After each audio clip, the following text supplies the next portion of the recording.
please welcome Robert Kettle to our village. He represents our district on the Seattle City Council. I had coffee with him in the summer of 2023, and we had a good conversation, and then we walked around the block and saw St. Paul's about a year and a half ago, and I think if we had that same walk today, it would be a different walk. We've had some adventures here at St. Paul's in the last year and a half.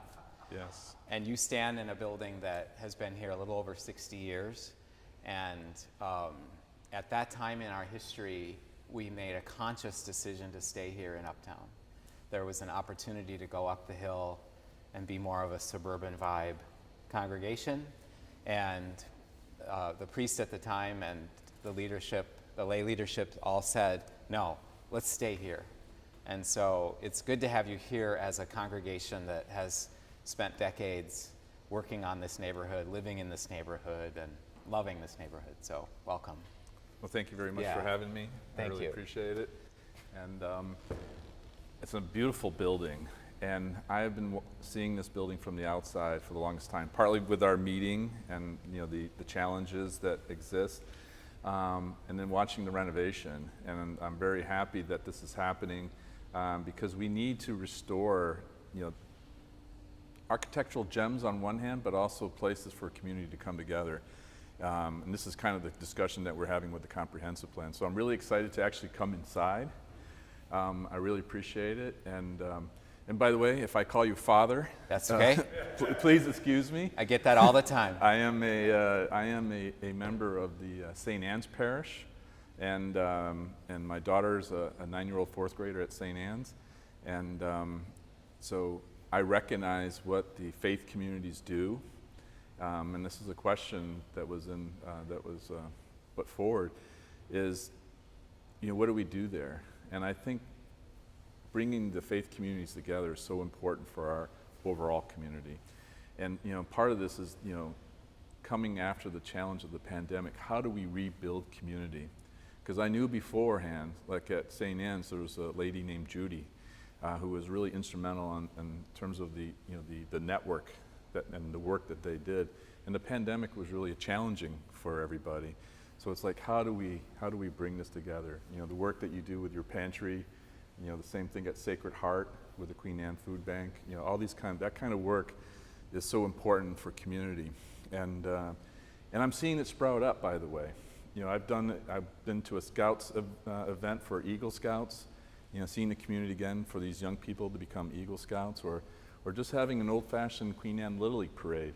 The police and the firemen were like, "Wow, this is great," because they had a parade and the kids are there, and it's all kind of like little Americana, and but that brings together community. The tree lighting, the Christmas tree lighting on top of the hill back a month ago.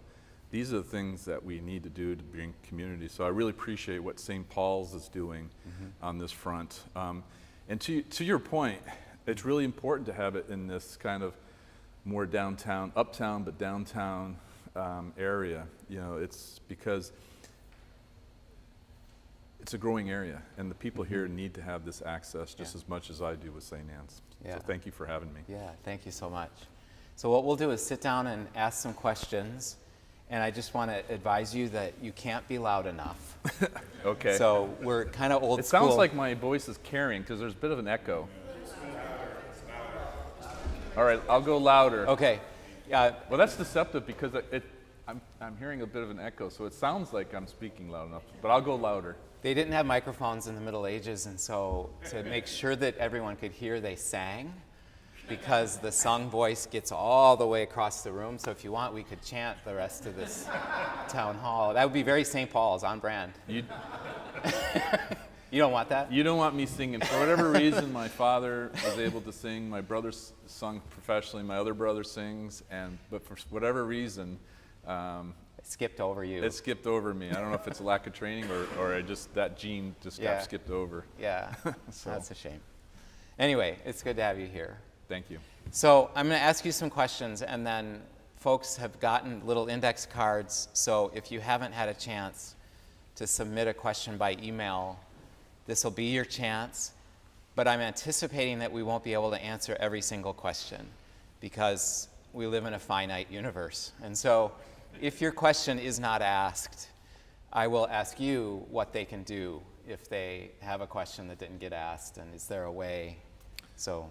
Well, there is a way, by the way, just really quick, and everybody can have my business card, but I just want to introduce Rebecca Duran, who's my EA and district director. So she's point person for all the district issues that happen with the constituents.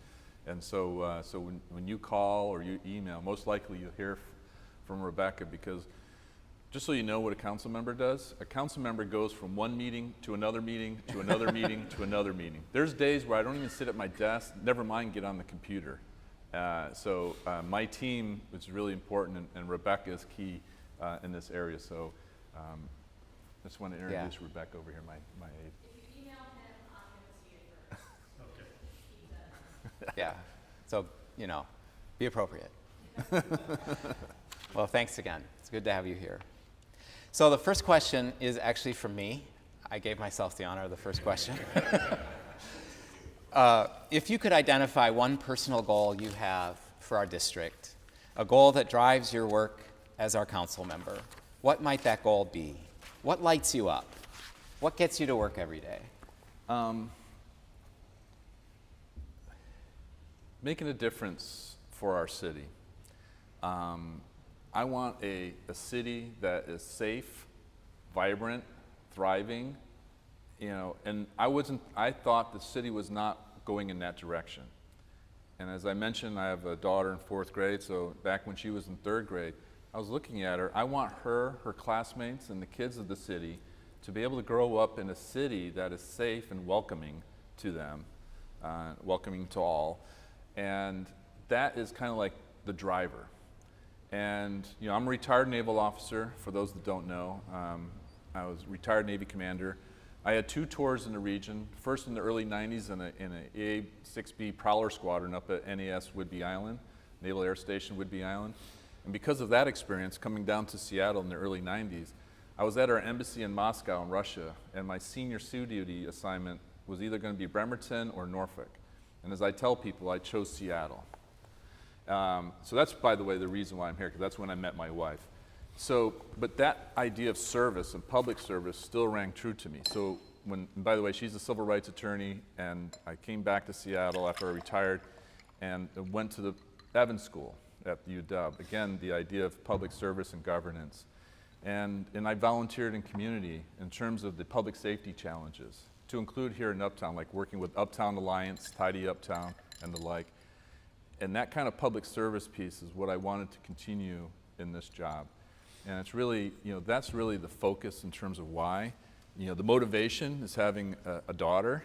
If I was still the naval officer bachelor, I wouldn't necessarily be as engaged. But when you marry the local girl, when you have a daughter, and you're a member of St. Anne's and all the other groups, the Queen Anne Community Council, you butt roots down. You want to work and support that community. And so that's why I ran. I think we can hear that too, because we count our chickens here at St. Paul's. We have 23 members under the age of 18, and we tend carefully to them, and virtually everything, I think literally everything we do here has our children and grandchildren in mind. So exactly. Yeah. Our mission at St. Paul's, we have one. It is this: St. Paul's renews and revitalizes the neighborhood of Uptown Seattle in contextual ministry alongside our neighbors. We are a nonprofit religious organization in your district that works to improve the neighborhood. What is one thing you want us to know? You're valued, you're welcomed, you're appreciated. So that's 3 things. Okay. And importantly too, I think, and I kind of mentioned this in the intro, is that you're not alone. So oftentimes, it's important to know that you're not alone. This happens with veterans who have challenges. It's the idea of coming together. I'm a life member of the VFW, Ballard Eagleson, VFW Post 3063. That's an area where people can come together. And I think it's important for you to know that there's other faith-based, like I was saying, like St. Anne's and the other churches on top of Queen Anne, that want to work on the issues that you see as important too.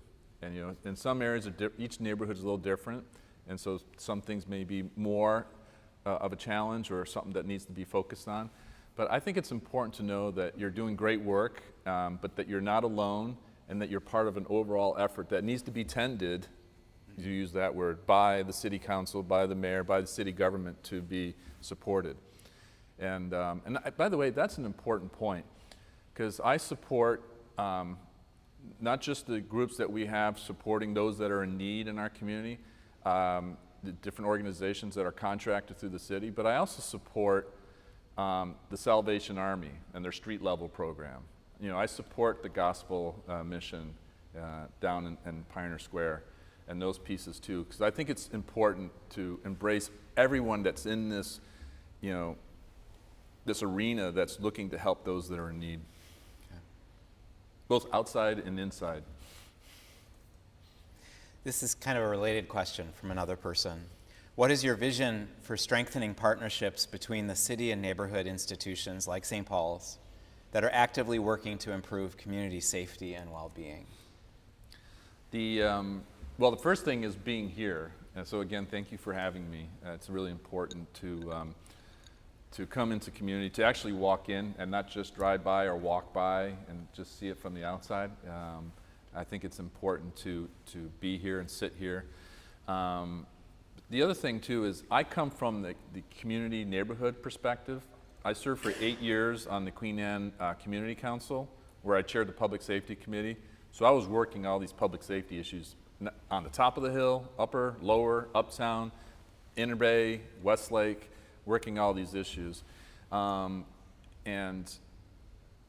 that drives my thinking in terms of I want to build up and level up all the organizations, the neighborhood organizations, and then give them a voice in City Hall. And the way I do that is through our District 7 Neighborhood Council.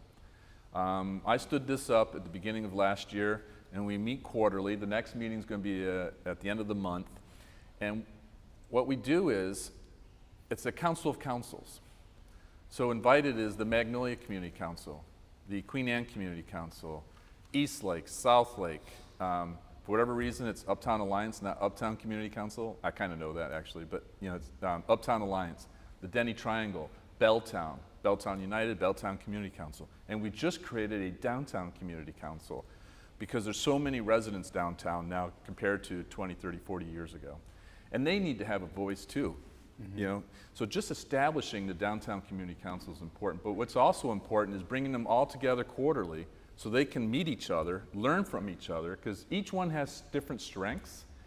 And so my goal is for them to say, hey, we have these issues, and then they go, well, we had that issue too, but we worked it, and this is how we did it, And so the idea of leveling up, because the Queen Anne Community Council was quite strong. We Public Safety Committee, Transportation Committee, Land Use Committee, and the like.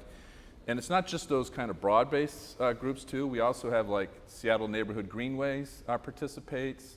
And so we have some kind of single focus groups as well. The main focus is with those broader community neighborhood groups, but we also add those others so they can bring their perspective and their look angle into the questions that we have. Mm-hmm. Whether it's the transportation plan that we passed last year, obviously now we have the comprehensive plan.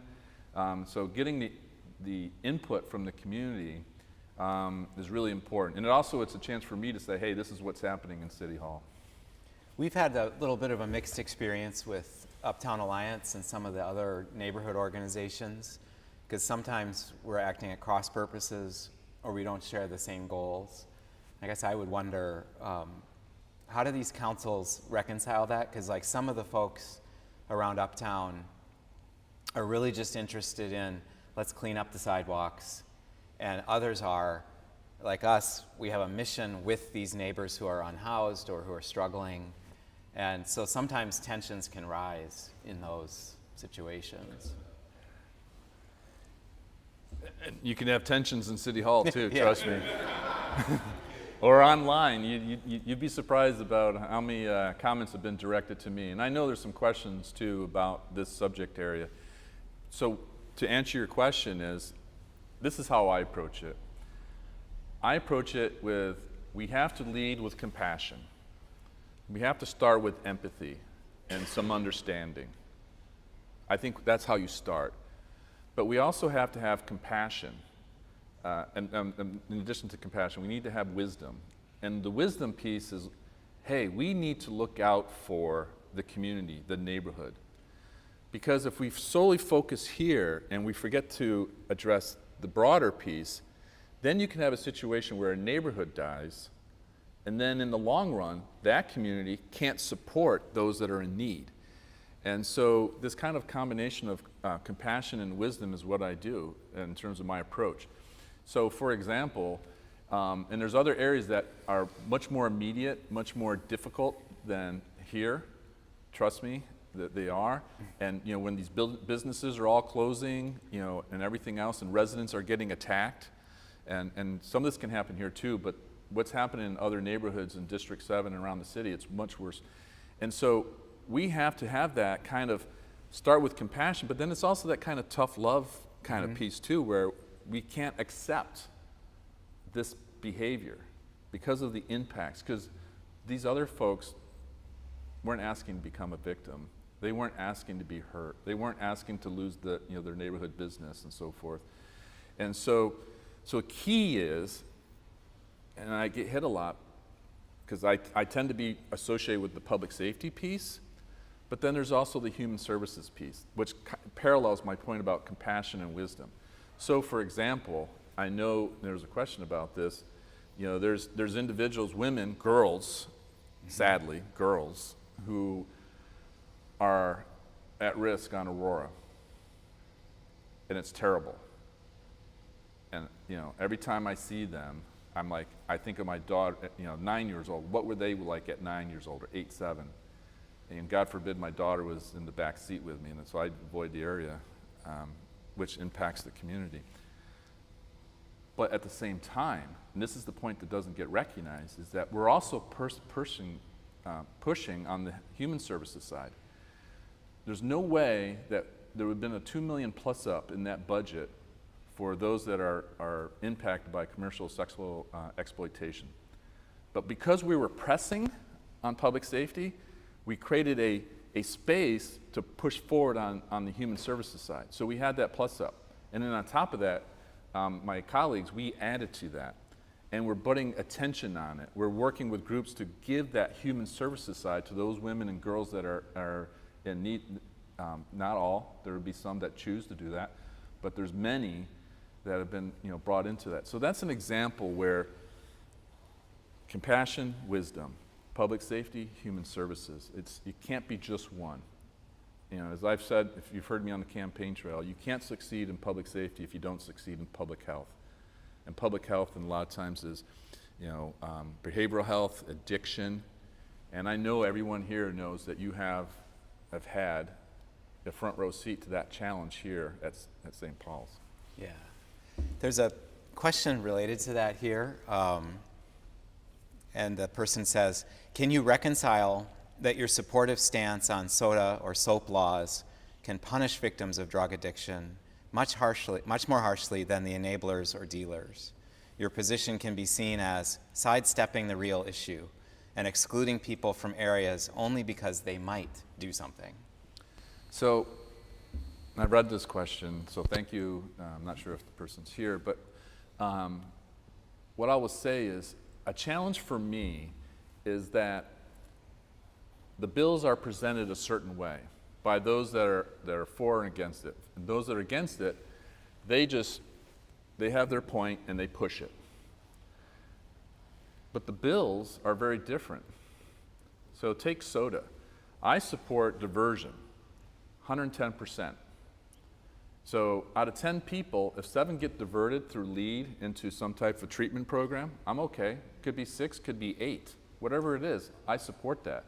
But if there's 1, 2, 3, or 4 due to other criminal activity, felonies, and gun charges, there's a lot of things that, and they need to be arrested, then they need to be arrested.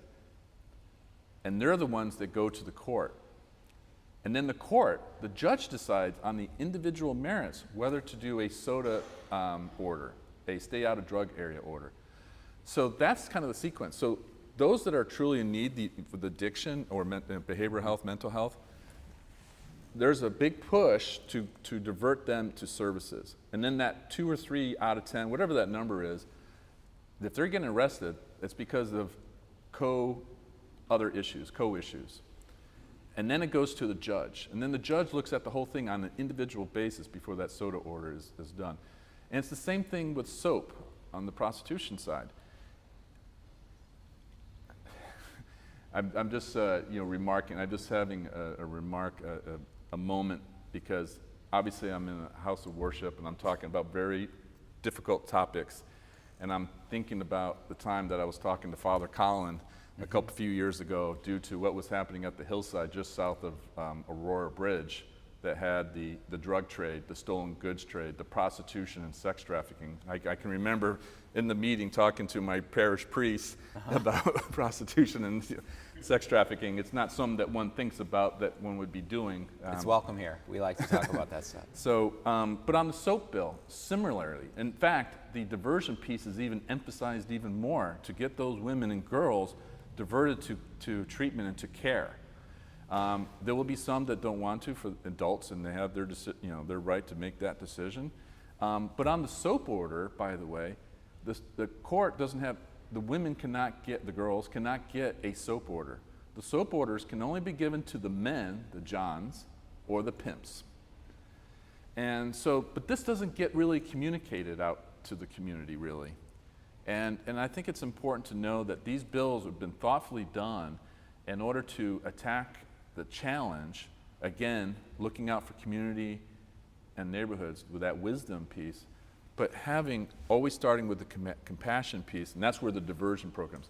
So like my team is working with PDA, Purpose and Dignity in Action, the former Public Defenders Association group, renamed, and they do the law assisted diversion, law enforcement assisted diversion lead. So we're working with them. It's like, how can we help you do your job better? This is what my team is doing. See, now when you read the articles, they don't know that I'm doing that. So I'm actually looking to support the person that's in charge of that diversion project. Like, how can we do your job better? And that's what we're doing. And so that's kind of my answer to that question. And I recognize it's a tough topic. I recognize there's a lot of emotion and there's a lot of, it is a hard piece, and I see it, like when I've been up there, and again, I just think of my daughter, or those women and girls at my daughter's age, and I'm like, how did we get from here to here?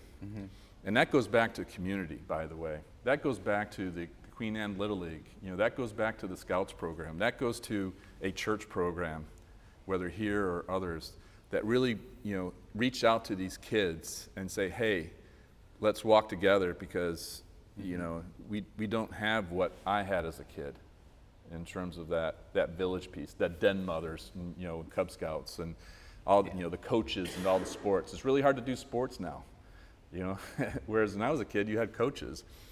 And usually they were the parents of my classmates or the uncles of my classmates. And it's hard to replicate that today. So the kids today need to have that kind of support as we move forward. As you answer these questions, I hear a lot of acronyms, and I empathize because I'm a faith leader in a church, and we can return acronym for acronym with you all. So I did explain what PDA was, Yeah, you and got also it. LEAD. And PDA is not public display of affection, just so you're clear. Yeah, it's a wild world. And I'm a military guy. I got a whole other bank of acronyms. I'm not going to do this with every question, but I want to set up this one. Here at St. Paul's, often we have urgent stuff, so suddenly someone will shoot a bullet into our front window, or a camper will stop being safe and we suspect that there's a knife in the tent. Or we'll have an emergency of our own because there is not an area of our building complex that hasn't been touched in the last 2 years of renovation and rehabilitation. And so we often are up against it with some kind of safety issue or an issue that's really urgent. So here's the question. How much influence and oversight does the City Council have with Seattle City Light? We ask because our experience with them in our building project has been very negative.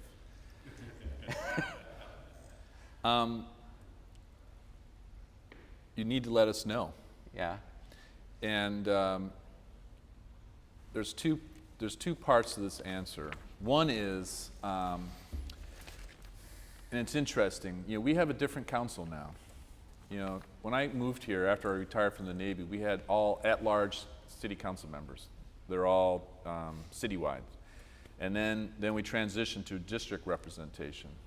And Sally Backshaw transitioned from the citywide to the district, and then we had Andrew Lewis, and now I'm the third. But my cohort, myself and my colleagues, are really the first ones to really come in as district and as a campaigner, as a candidate, and now as a council member. Because the previous council, they had the pandemic, they had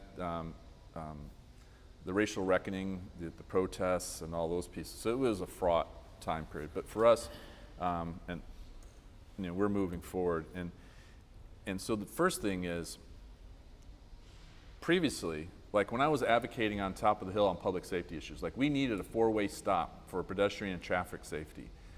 You know, I was trying to get different council members. So like Tom Rasmussen came once. It was kind of hit and miss. And I had some meetings with Sally Bagshaw on a couple issues, but it was kind of hit and miss. Whereas now, you only have one District 7 representative.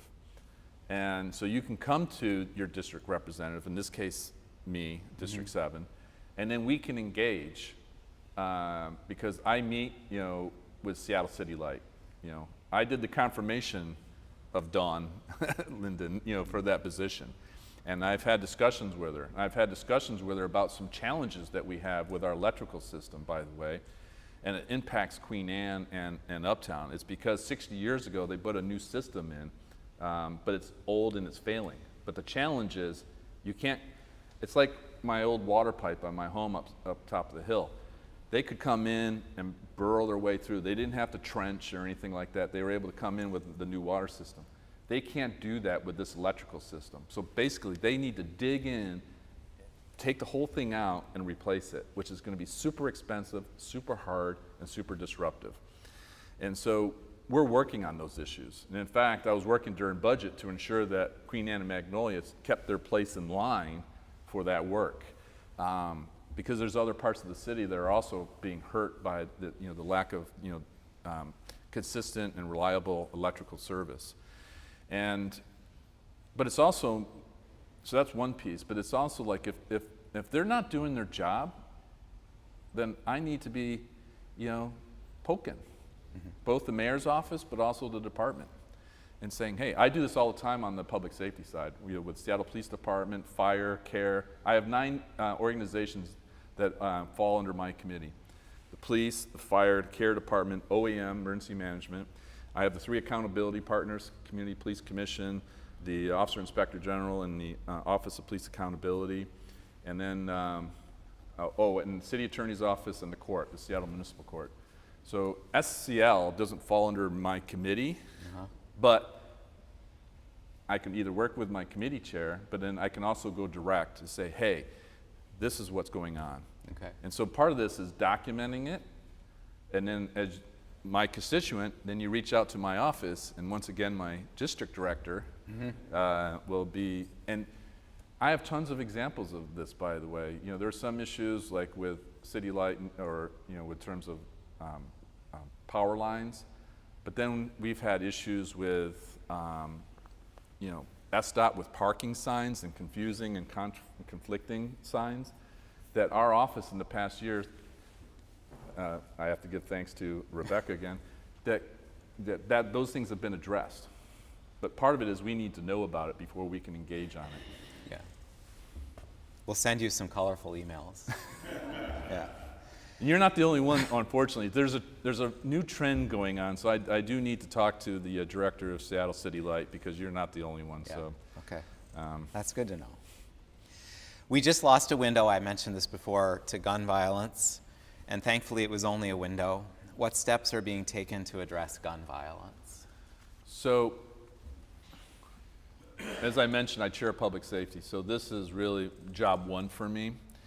And I come into this position both as a council member, but also particularly as committee chair for public safety, with my naval officer mindset. As I tell people, I'm not a politician. I don't think of myself that way. So I approach it as a naval officer. And then I've recently said that the budget process of last fall was really making me feel like a politician. I was like, oh my God, I'm feeling like a politician here, because you're horse trading or trying to do this and that, and I was just like, ah. But on public safety, it is straightforward. We have our mission with the committee to create a safe base. We have our vision, and our vision includes kids being able to ride buses without concern. For businesses not to have private security or to, in this, broken windows like this. And we have our plan. We have a strategic framework plan that has 6 pillars.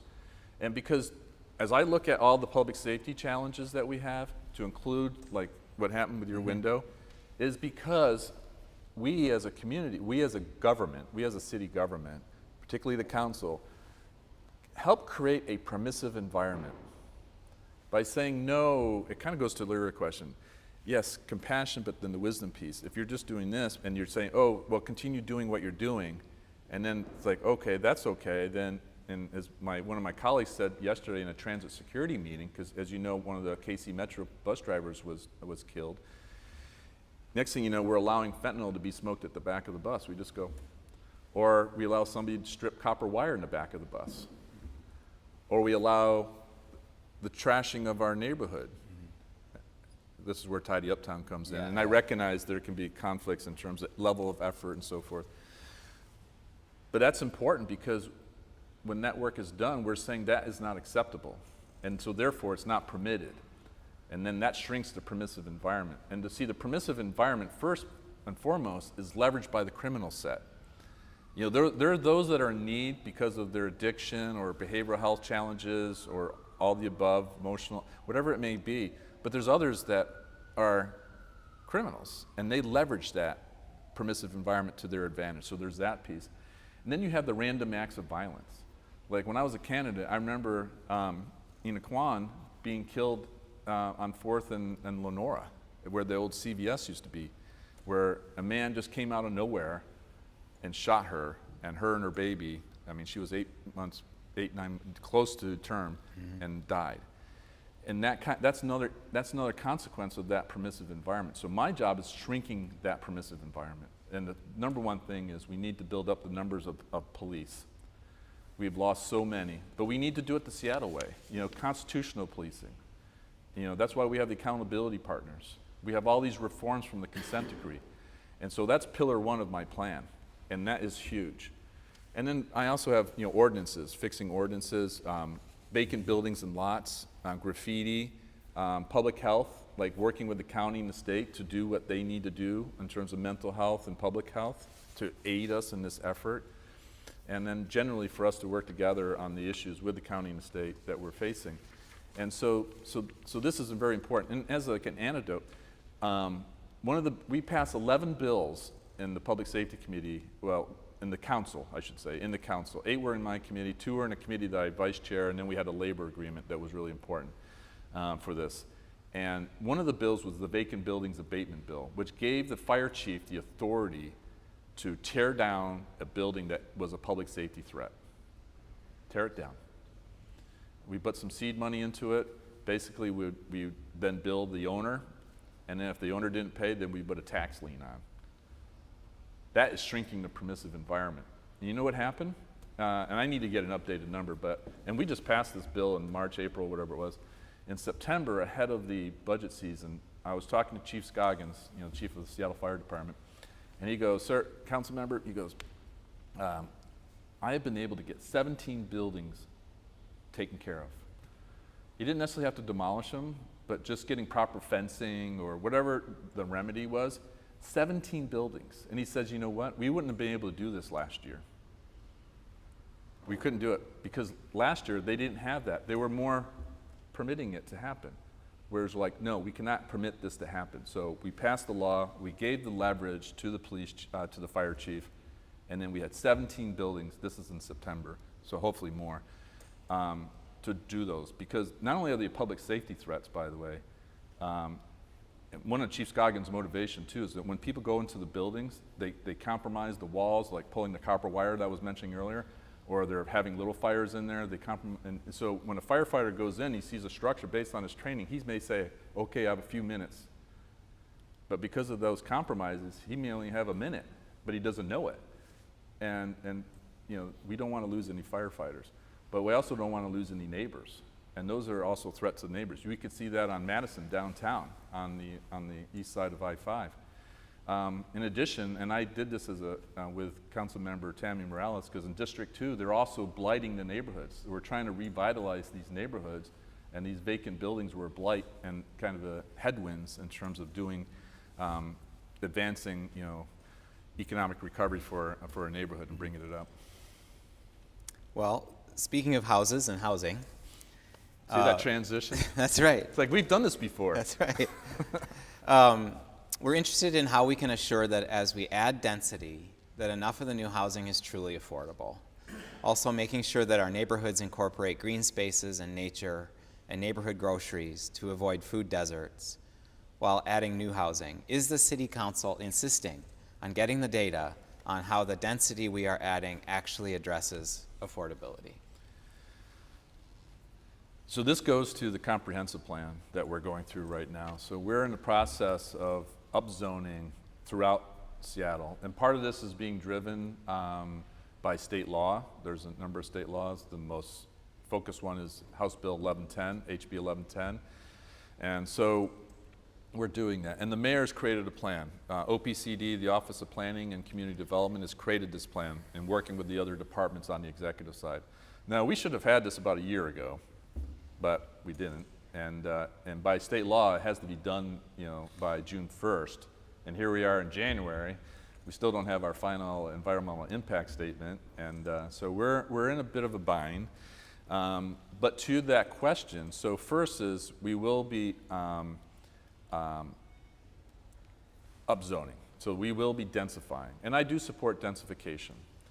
And by the way, here in Uptown, we're part of the Uptown Regional Center, along with South Lake and downtown. So this is the urban center kind of upgrades that we're going to get. You know, so District 7 is going this way, and that's why it comes in this way on the map. And we're going to see this here in Uptown. But also in other parts of D7, District 7, we also see that. There's a little part of Magnolia D7, I have from 28th Avenue, the east slope down to the rail yard in Inner Bay. There's a little bit of an up zone on Southeast Magnolia. There's what we call a neighborhood center in Inner Bay, but that is really already happened. It's kind of acknowledging what's already happened there at Inner Bay. You know, they could do some more, like the QFC there, could do like what we've done on the top of the hill with the 21 Boston Safeway project. So that's kind of set, so that's really not an issue. So for this round, it's really about Queen Anne in terms of District 7, because the regional centers are not being addressed right now. So it's really about Queen Anne. So the question is densifying. You know, how do we do that? How do we protect those park spaces, you know, that we have, those green spaces, that canopy pieces, but also bring in the densification? There's different ways to do this. Comprehensive Plan Alternate Plan 5 was to bring in different elements. So one element is to have transit-oriented development. That's the term, along bus lines. So to upzone those areas. Another one is to create neighborhood centers. I already mentioned the Uptown version. That's the only one that we have. Other districts have many, and we only have one. We also have two urban centers, formerly called urban villages. One is East Lake, and I do have a bit of East Lake in my district, but that's really D3. But then there's the urban center on top of the hill. So that's going to be expanded, you know, and that's going to create the densification. But we do need to protect the parks, like Big How, Little How. We need to protect those views that we have. And we also need to look out for downtown, too. And when I say downtown, the greater downtown, what I'm saying. So like the past year, we've been pushing to have Portal Park established, where the old viaduct went into the tunnel there in Belltown. Belltown doesn't have a green park. It doesn't have a green park at all. And so we've been pushing hard to create that. And so it's going into the queue. We started the process, and that's important. And so we also need to look out for the other areas. And this goes to like South Lake Union Park, you know, Denny Park, And then we have the counterbalance park here, so, but, you know, and then also create safe spaces as it relates to like Kinnear Park, you know, which is not too far from here. Or the access down to the waterfront parks and to expand them from the new waterfront park all the way to Smith Cove. And so we're working that, and that is the balance that we're looking to achieve, to have that densification. Like there's 325 new apartments above Safeway right now. And I know a lot of people don't like that, or they're like, hey, densification. But it's complicated because on the other hand, you're going to have at least 325 people. We're going to be more because no doubt some of the apartments will have 2 or 3 people. They're not necessarily huge, but and so therefore those businesses there, you know, that new Thai restaurant, you know, the Hilltop Ale House, you know, the barbershop on Boston, they're going to have, if you can just roll out of your building and go to whatever business and support them, Big Macs, you know, or you know, the Trader Joe's. To your point about food deserts, your question, you know, we don't really have a food desert issue around here. The issue is affordability, but by working these issues, we'll ensure that those businesses are there, and then also look to, but with that increased demand, not to have that inflationary kind of affordability challenges that we have. And really important is the housing affordability, and that's where the densification comes in. So it's a balancing act. I can anticipate a question.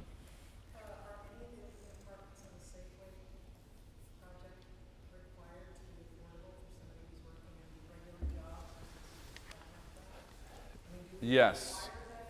Yes, so we have the MHA program, the Mandatory Housing Affordability Program, that was set up, I forget how many years ago now, less than 10.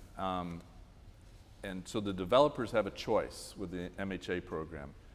You have to put in a percentage as affordable housing units, or you could pay a fee so then affordable housing units could build elsewhere. And as it works, like in Queen Anne and District 7, a lot of times, they do the in lieu fee, and then the affordable housing is built at other locations. As it turns out, the 21 Safeway project they did the MHA, so there's a percentage of those apartments that are, you know, but under the MHA program to be affordable or more affordable. I don't want to say affordable, but more affordable. Right. And you know, and one way to do this too is that some of these apartments, I've gotten a tour, some of them are not very big. But then I need to not think of mirror image. I can't think of it as my age and my generation looking at this, because the younger people, they don't have as much, or they don't have cars, or they don't do this and that. So I just can't assume that that is just a small apartment. That may be perfectly fine for a lot of people, particularly if they're looking for the affordability and they're happy with it.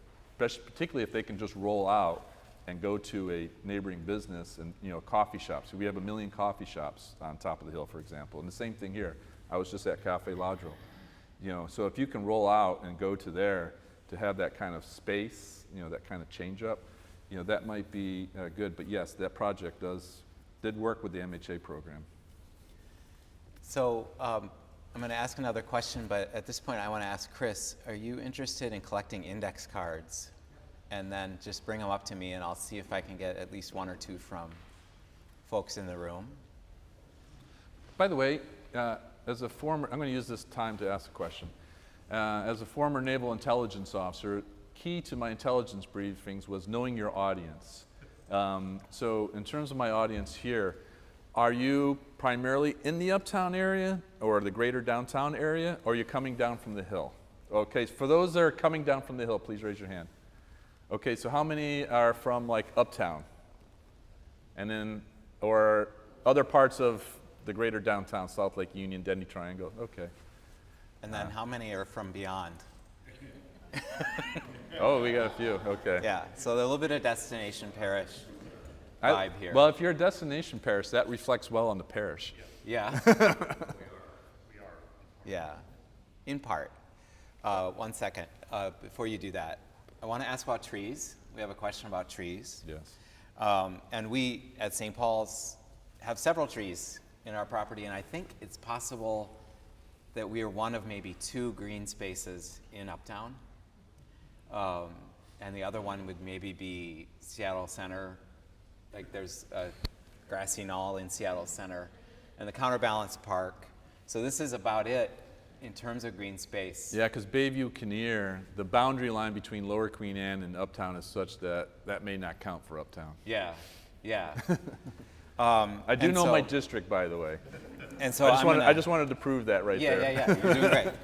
I'm going to paraphrase this question because it's kind of lengthy, but some of the ideas that this questioner offered are like encouraging shared walls, which increase density but also preserve trees, increasing green space requirements, and you touched on that a little bit, but like Portland apparently requires 20 to 40% green space per property, depending on the number of homes built.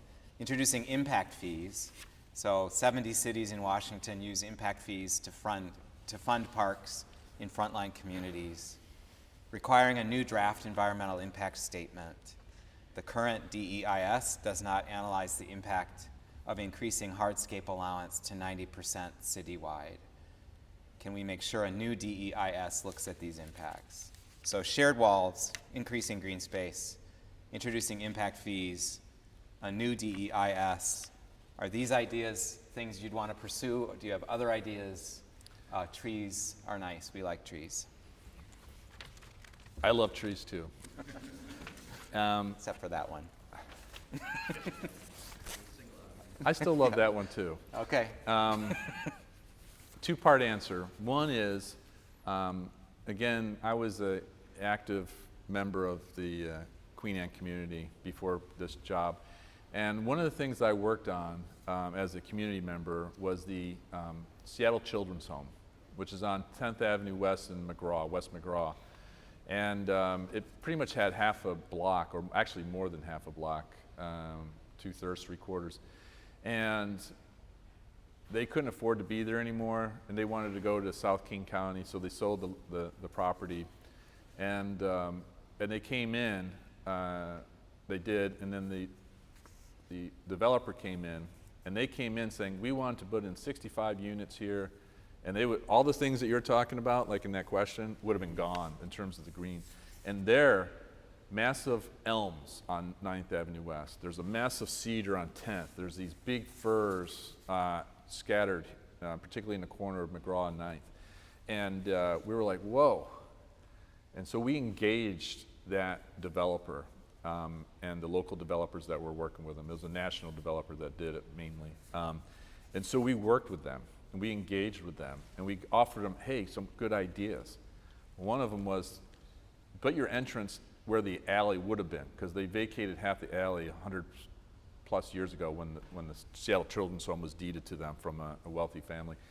And instead of going up high, because that would have been a safety issue, because of the slope, you don't have sight lines. It would have created public transit, traffic and pedestrian safety issues. So they said, okay.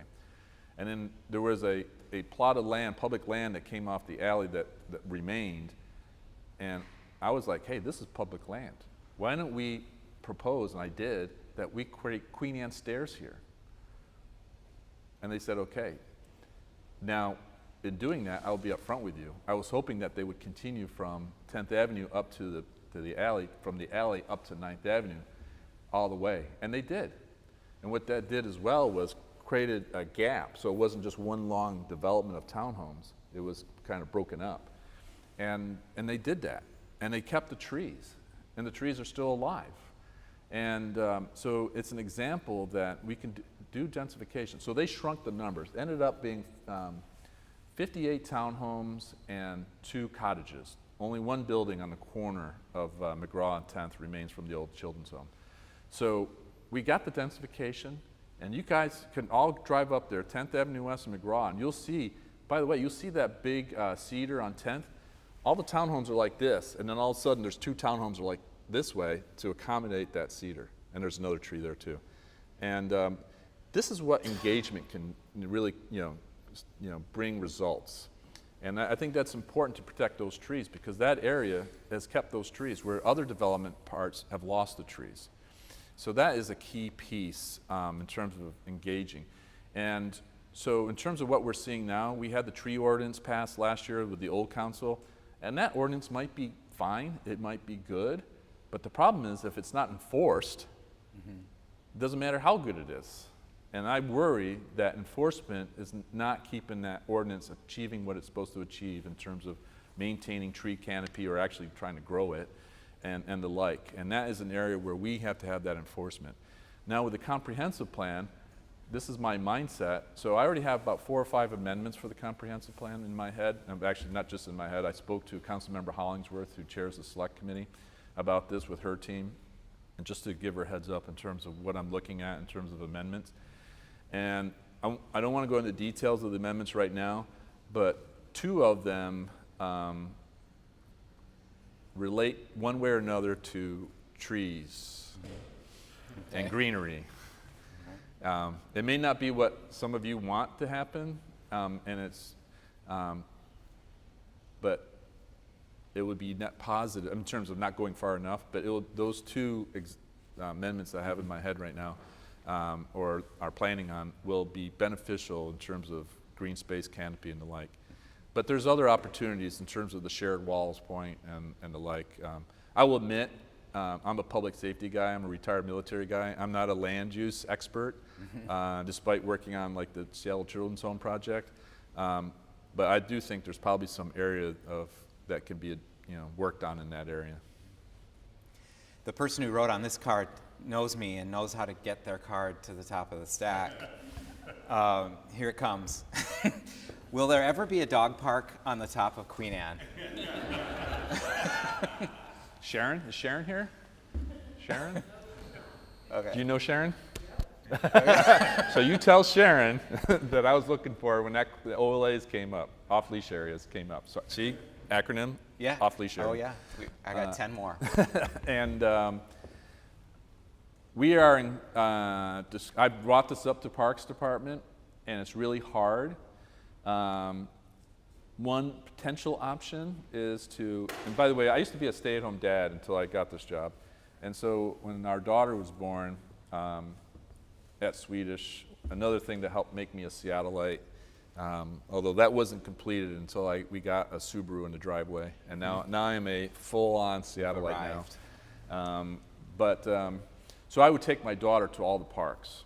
So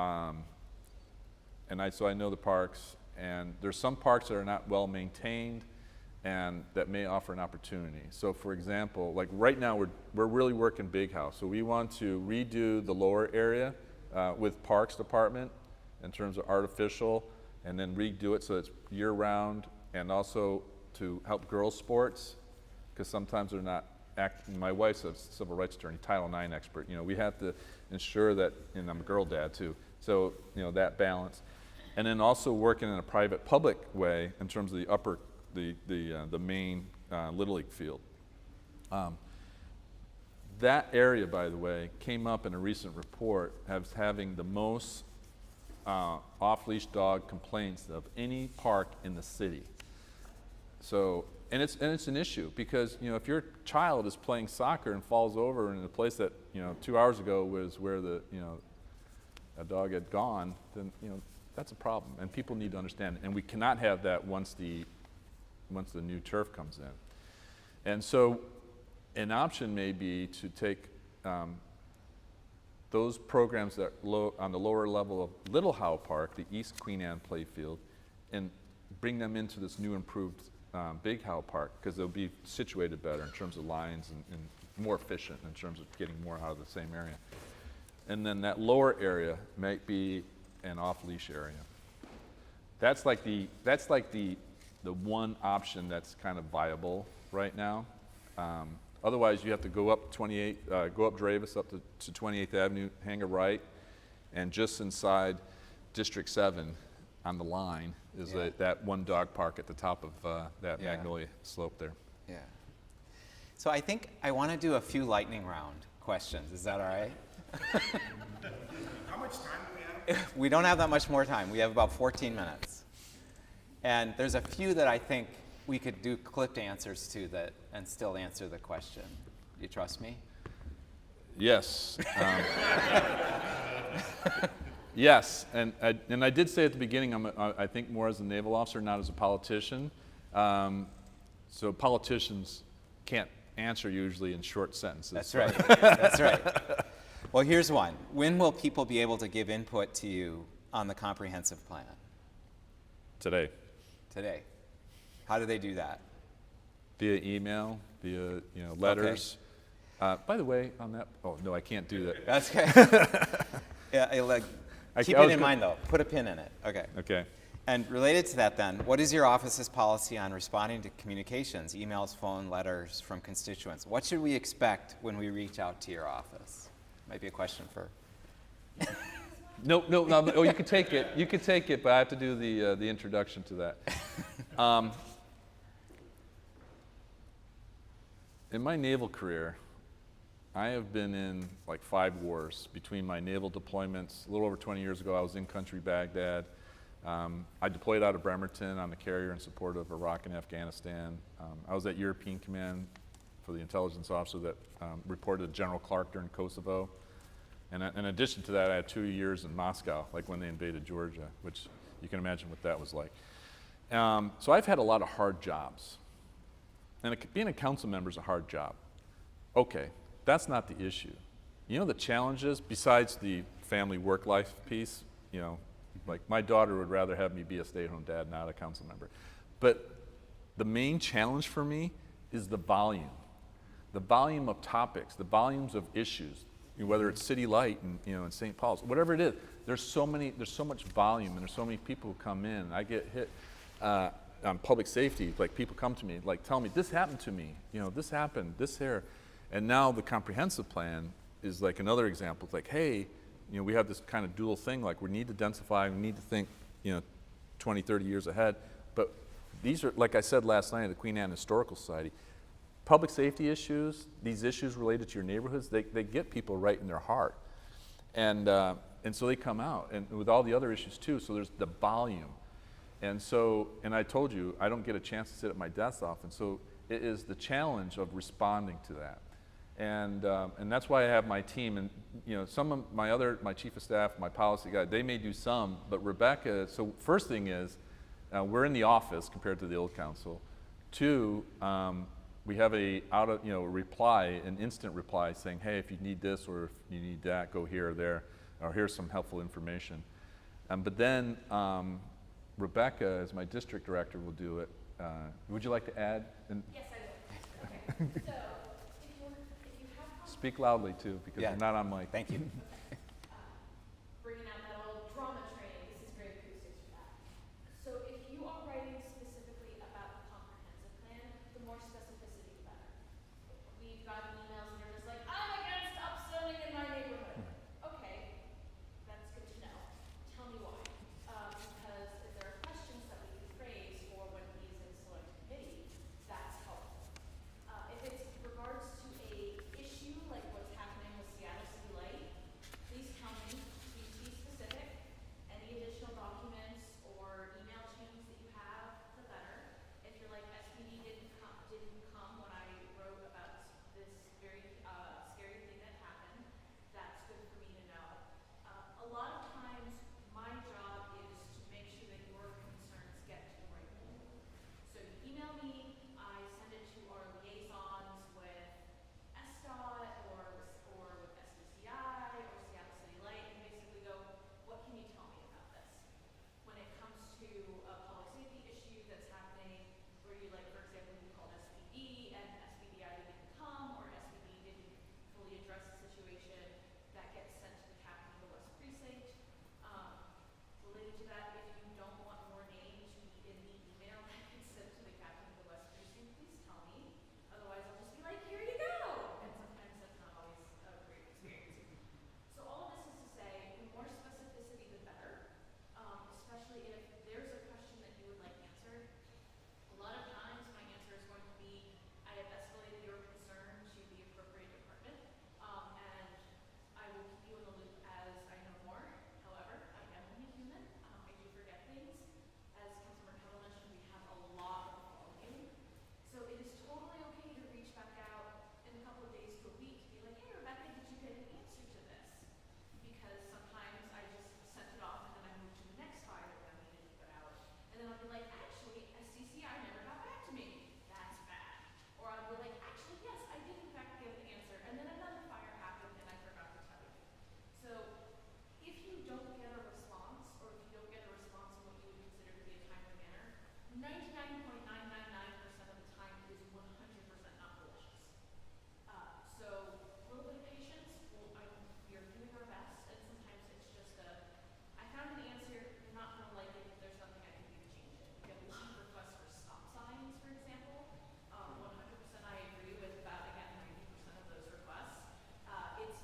issues to ensure, and when a council member asks about a subject, it usually gets a priority bump, or it's brought to different people's attention.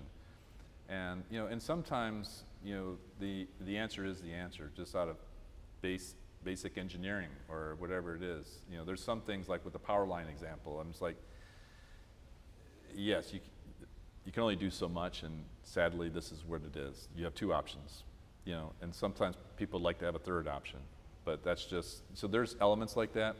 But yeah, we need to do, and we are pushing on different things in committees too. So there's a way to, maybe you don't get the answer really quick, but like we put a lot of money into pedestrian safety, like the stop sign issues and so forth. So we're really pushing those pieces. And so sometimes in the long run, we can like highlight things in the committees and then in the budget process.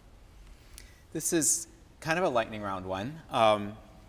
This person greatly appreciates your email newsletter, so good job. But from now on, could that letter include a graphic of District 7 that shows the main and boundary streets by name? Have you passed out the Can't map? seem to find it. Okay, I can answer this one also. So if that person is in this room right now, there are maps of Seattle District 7 on 8 by 11 pages. It's not actually a Seattle map, it is a King County map. So based on that request, I will be including a link to that map, to King County map. The only issue is that for it to be as detailed as this person is requesting, it would take up so much space in the email. So what we'll do instead is we'll provide the link, and the nice thing about that link is that it does have a zooming capability, so you'll be able to see it. King County Board of Elections, they do like maps because they have to administer the elections. Here's one. What is the city doing to reform or exercise greater influence over the Seattle Police Officers Guild?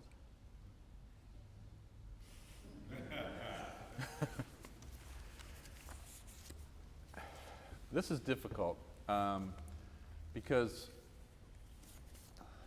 first, we have reset the relationship between the council and the Seattle Police Department. That was absolutely needed. We were never going to get from A to B before. And I do that. By the way, I've been to all 5 precincts. Oh, this is supposed to be lightning round. It's all right. But we're getting close. And I said, I thanked them for their service. And, but then I also brought up, hey, we have a consent decree. And there's a reason why we have a consent decree. Base facts. And again, I'm really going as a naval officer and when I'm speaking this. And then I said, but you know what also is not acknowledged is all the reforms, all the work the police department's done in the last dozen years to improve. And that needs to be understood and acknowledged as well. And then I talk about accountability. If you're the best, I tell them you're the best force. You're one of the best forces in the country. When you're the best, like when I was in Moscow with the Russians and then the other countries represented there, I knew I represented the best Navy in the history of the world. And then like accountability, okay, bring it on. If you're the best and you're doing it right, bring on the accountability. And that's why I say that's the kind of thing that you need to adopt. You need to take that on. It's like, hey, you are doing all this reform, all this work that you're doing, own it. And then, and mandate that level of excellence is done with your colleagues. Welcome that accountability. And so I do that each time. And then I also, at the end, because I remember when I left Iraq, when I told my dad I was out of Iraq for the last time, and the stress that was released when I told him that. And my brother was a sheriff's deputy once. I know the families, the partners, the friends are part of their support system, and it's really hard on them, and something that a lot of people don't appreciate. And so I said, I want to please say thank you to your families, your partners, your friends that support you to be able to do this job, because I recognize how hard it is. And that's how I concluded.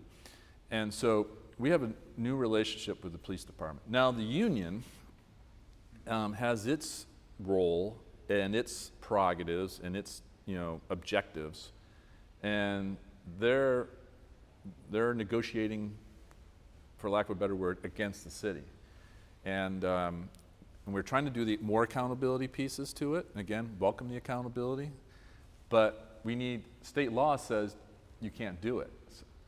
And then we go to the state saying, hey, we need this to be changed. But then if you change it for one labor union, in this case the police, well, then you open it up for all the other labor unions to be, changed as well. So then next thing you know, well, maybe we don't want that state law changed. So we're kind of hamstrung sometimes in doing these negotiations. And that is a challenge. But I'm hopeful. We did get the interim agreement done last year, which was huge. And I'm hoping to get another one done soon. In fact, I was thinking it was going to be done before Christmas, and I'm really disappointed that it's not, which goes to, I wish SPOG, the Seattle Police Officers Guild, another acronym, will say, hey, what we have on the table in negotiations is great for the city, it's great for the police department, and it's great for their members of their union. And unfortunately, we're not there yet, and that is disappointing to me. Particularly because everything is aligned now in terms of public safety. They have a council, they have a public safety chair, they have the committee, they have a mayor and the administration side, and then we have a city attorney's office and a city attorney that are all working together to support the police officers to be able to do their job and do it right. I think we have time for one more. One person is interested in volunteering and is curious how they can help and volunteer. And related to that, this final question: how might Queen Anne residents like me and my wife, churches, and other institutions like St. Paul's and Seattle city government collaborate to strengthen human community in our neighborhoods? I think it's about standing up and stepping forward, identifying where you can help based on what you bring, and everybody's different, and just the little things too. Periodically I go to Sacred Heart and to their food bank, and I bring them grocery bags. So then on Wednesdays usually, so on Thursdays they can pack groceries in the bags and so forth. Just little things like that, can be helpful. And to volunteer and to find those groups that you can assist. And sometimes it's your time and effort, but sometimes it can be financial as well. It is finding what you love to do. Like, if you had a great scouting experience, to use that example again, volunteer with Scout Troop 72. St. Anne's does things in terms of beautifying areas and stuff. We have tidy, we talk about Tidy Uptown, but on top of the hill, we have the that do all the little green spaces from the top of the hill all the way to McGraw. Those little green spaces. The name has just escaped me. Work with them. Find that thing that you can do, and then find the group that you can do it. And we as a city, at least me, I'm really looking to support those groups, particularly those in District 7 that can come together in support of their communities. Well, thank you so much. We didn't get every question, but it sounds like we know how to contact you to follow up. One person's concerned about tagging and graffiti, and there's a couple other questions. We're working that too. Yeah. So it's good to have you with us. I so much appreciate your time. All right. Thank you thank so you. much.